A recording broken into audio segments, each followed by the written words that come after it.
Hello, നമസ്കാരം. ഇന്നൊരു ആലിൻ്റെ video ഇടാമെന്ന് വിചാരിച്ചു. കാരണം ഇത് ഒത്തിരി പ്രാധാന്യമുള്ളൊരു ആൽമരമാണ്. ആൽമരത്തിൻ്റെ ഇലകൾ നോക്കിക്കഴിഞ്ഞാൽ ആ കാര്യങ്ങൾ മനസ്സിലാവുന്നതാണ്. പ്ലാവിൻ്റെ ഇലകളുണ്ട്, കൂവളത്തിൻ്റെ ഇലകളുണ്ട്, അതുപോലെ തന്നെ ആലിൻ്റെ ഇലകളുമുണ്ട്. അങ്ങനെ 3 വൃക്ഷങ്ങളായിട്ട് ചേർന്നിട്ടുള്ള ഒരു ആൽമരമാണിത്. നമ്മുടെ കേരളത്തിനകത്തേക്കുള്ളതല്ല. അതുകൊണ്ട് തന്നെ കൂടുതലായിട്ട് ഈ ഒരു മരത്തിൻ്റെ വിശേഷങ്ങളെ കുറിച്ചിട്ടൊന്നും ചോദിച്ച് മനസ്സിലാക്കാനായിട്ട് കഴിഞ്ഞിട്ടില്ല. ആർക്കെങ്കിലും അറിയാമെന്നുണ്ടെങ്കിൽ ഒന്ന് കമൻറ്റ് ചെയ്തേക്കണേ. ആൽമരം എന്ന് പറയുമ്പോഴത്തേക്കും നമ്മുടെ ഒരു ഭാരതീയ സംസ്കാരത്തിന് തന്നെ ഭയങ്കര പ്രാധാന്യം കൊടുത്തിട്ടുള്ളൊരു വൃക്ഷമാണ്.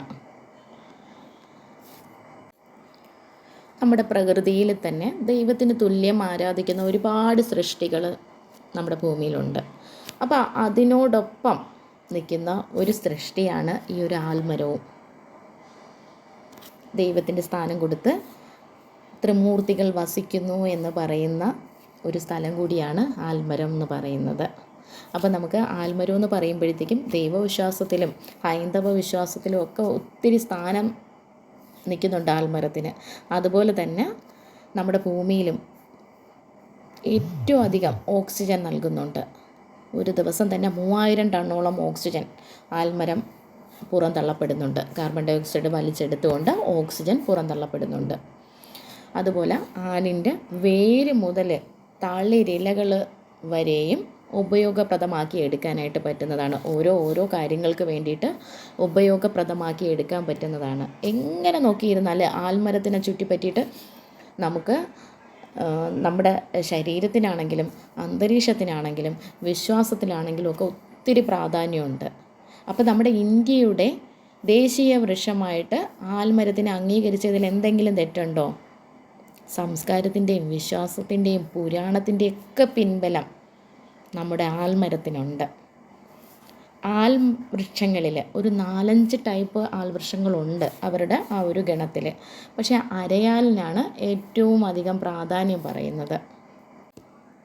അതുപോലെ സ്ത്രീകൾ സുമംഗലിയാവുമ്പോഴത്തേക്കും കഴുത്തിലണിയുന്ന താലിയുടെ ആകൃതി എന്ന് പറയുന്നത് ആലിലയുടെ ഒരു ആകൃതിയാണ്. ആൽമരത്തിന് പ്രദക്ഷിണം ചെയ്യുന്നത് ഭയങ്കര വിശേഷമായിട്ട് കണക്കാക്കുന്ന ഒരുപാട് വിശ്വാസികൾ നമുക്കുണ്ട്.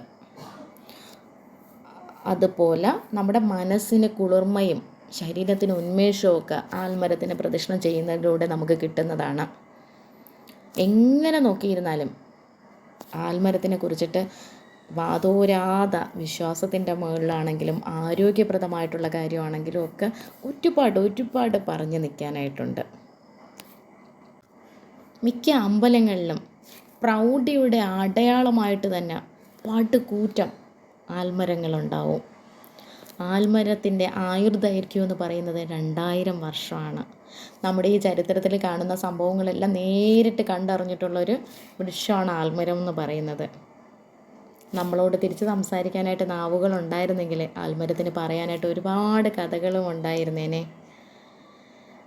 അപ്പോൾ ആൽമരത്തിനെ പറ്റിയിട്ട് പറഞ്ഞു തുടങ്ങിയാൽ നമുക്ക് ഒരിക്കലും പറഞ്ഞു തീരാൻ പറ്റാത്ത അത്രയും വിശേഷങ്ങൾ നിറഞ്ഞിട്ടുള്ളതാണ്. ഹൈന്ദവ വിശ്വാസത്തിലും ആരോഗ്യപരമായിട്ടും ഭൂമിയിലായിട്ടും. Thank you.